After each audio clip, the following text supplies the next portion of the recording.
और इस बीच बड़ी खबर, झारखंड में विधानसभा चुनाव की तैयारी जिसमें तमाम पार्टियां जो है वो जुटी हुई है। दिल्ली में हुई झारखंड कांग्रेस की बैठक, रांची पहुंचेंगे बीजेपी के चुनाव प्रभारी सीएम हेमंत बिस्वा शर्मा और इसके साथ शिवराज सिंह चौहान भी आएंगे रांची। तो बड़ी खबर आपको झारखंड से बता रहे, जहां विधानसभा चुनाव की तैयारी अब तेज हो गई है।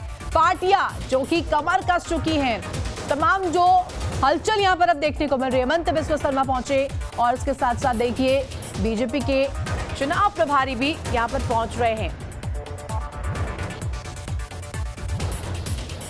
झारखंड में विधानसभा चुनाव की तैयारियों में तमाम पार्टियां जुटी हुई हैं। तो खबर पर जानकारी के लिए संवाददाता राजेश तोमर हमारे साथ लाइव जुड़ गए हैं। राजेश, देखिए जिस तरीके से विधानसभा चुनाव होने हैं झारखंड में, जिसकी तैयारियां लगातार की जा रही है, और पार्टियों की बात की जाए तो यहां पर कमर तोड़ तैयारियां पार्टियां कर रही हैं। देखिए जिस तरीके से नेताओं का आना जाना शुरू हो गया है, इसके मायने हैं।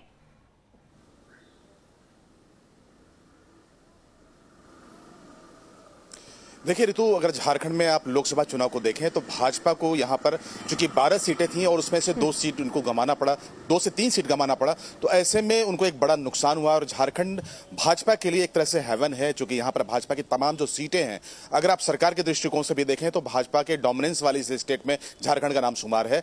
तो भाजपा को जिस तरह से शिकस्त मिला, उसके बाद से भाजपा के जो अंतर खामे हैं उसमें लगातार मंथन चल रहा है। और जो शिवराज सिंह चौहान हैं, जो कि बहुत मजे हुए खिलाड़ी माने जाते हैं भाजपा के, उनको प्रभार दिया गया कि चुनाव प्रभारी के तौर पर वो झारखंड का काम देखें। और साथ ही बहुत ही तेज तरार हेमंत बिस्वा जो है वो उनको भी जिम्मेदारी दी गई है। वो परसों झारखंड पहुंच रहे हैं, रांची पहुंच रहे हैं। यहाँ तमाम कार्यकर्ताओं के साथ उनकी बैठक होगी। ये अंतर में मंथन होगा कि किन किन जगहों पर, किस पॉकेट्स में जो मत प्रतिशत घटे तो वो किन वजहों से घटे, आगे क्या कुछ किया जाना है, कौन कौन से ऐसे विधानसभा है जहां पर काम करने की जरूरत होगी, बूथ कहां पर मजबूत करना होगा, तमाम तरह की चीजें हैं, उसको लेकर मंथन होगा और आगे की रणनीति तय होगी।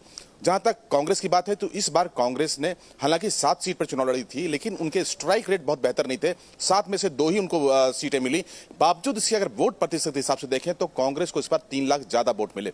जाहिर है कि कांग्रेस बहुत ही उत्साही है और यहां पर झारखंड मुक्ति मोर्चा, जो कि उनके एक बहुत ही मजबूत एलाई है, उनके साथ में आगे विधानसभा चुनाव लड़ना है तो कैसे लड़ना है, जो आपसी गठबंधन होंगे, कोल्हान, संथाल, झारखंड के जो अन्य हिस्से हैं वहां पर उनकी क्या भागीदारी होगी, तमाम तरह की चीजों को सुनिश्चित करने के लिए तमाम जो नेता है वो दिल्ली जा रहे हैं। दिल्ली में मल्लिकार्जुन खड़गे, उनके साथ उनकी मुलाकात होगी। राहुल गांधी के सुपरविजन में तमाम बैठकें होंगी और एक तरह से कह सकते हैं कि झारखंड में चुनाव को लेकर जो तैयारियां हैं वो अंतिम दौर में पहुंच चुकी हैं। और बहुत जल्द ये जो आगाज है चुनाव के, जो प्रचार के आगाज हैं, किस तरह से मैदान में उतरा जाए, सरकार किस तरह से काम करे तो इसके फायदे मिले, ये तमाम तरह की चीजें हैं जो कांग्रेस और झारखंड मुक्ति मोर्चा गठबंधन तय करेंगी। बिल्कुल, आप जिस तरीके से जानकारी दे रहे हैं, इसके साथ साथ ये भी जान लेना बेहद महत्वपूर्ण है, क्योंकि मध्य प्रदेश की तस्वीर हमने देखी थी लोकसभा चुनाव में, किस तरीके से प्रदर्शन रहा था। और ये माना जा रहा है कि उसी प्रदर्शन को रिपीट करने के लिए विधानसभा चुनाव में कहीं ना कहीं शिवराज सिंह चौहान को यहाँ पर जो है बीजेपी दमखम के साथ उतारती हुई नजर आ रही है। क्या रणनीति रहने वाली है बीजेपी की तरफ से, देखने वाली बात होगी।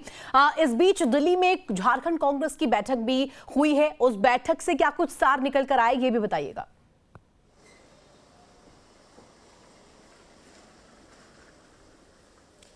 देखिए, जो बैठकों का दौर है ऋतु, वो दौर तो जारी है, चूंकि लगातार चुनाव के बाद समीक्षा की जा रही है और ये देखा जा रहा है कि जो जहां पर चूक हुई उम्मीदवार के सिलेक्शन में या क्षेत्र को चुनने में, तो वो तमाम तरह की चीजें हैं जो समीक्षा की जाएंगी, रिव्यू की जाएंगी। लेकिन जो आगे की रणनीति है, चूंकि झारखंड में इसी वर्ष चुनाव होना है, नवंबर में चुनाव होना है, लेकिन पार्टियां जानती हैं कि जब तक वो जब मैदान पर जाकर मेहनत नहीं करेंगी, बूथ मैनेजमेंट नहीं करेंगी, कार्यकर्ताओं में जोश नहीं भरेंगे, तब तक कुछ नहीं किया जा सकता। शायद यही कारण है कि दिल्ली में लगातार बैठकों का दौर जारी है। वहां पर समीक्षा बैठक चल रही थी, ये पता करने की कोशिश हो रही थी कि कांग्रेस ने आखिर प्रदर्शन बेहतर जरूर किए, लेकिन जो सीटें गंवाई हैं जहां पर वो जीत सकते थे, उसके पीछे की वजह क्या थी।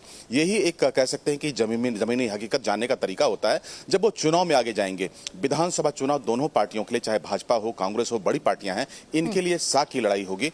और कांग्रेस के भाजपा के दृष्टिकोण से अगर आप देखें तो झारखंड वो टेक्टिकल स्टेट है जहां से भाजपा अगर यहां पर इस गढ़ में अगर फिर से काबिज होती है तो यहां से उड़ीसा, बंगाल और बिहार पर चुनाव बेहद महत्वपूर्ण भी हो जाता है। सीधे लोकसभा चुनाव के बाद ये विधानसभा चुनाव होने हैं, इसके भी मायने हैं। और क्योंकि निश्चित ही चुनाव में उतरना है, तो ऐसे में पार्टियां तैयारियां तो करेंगी और दमखम के साथ उतरेंगी। देखना होगा कि आगे की तस्वीर कैसे होती है। लगातार आप हमारे साथ बने रहे, कुछ और खबरों पर आपसे अपडेट लेंगे।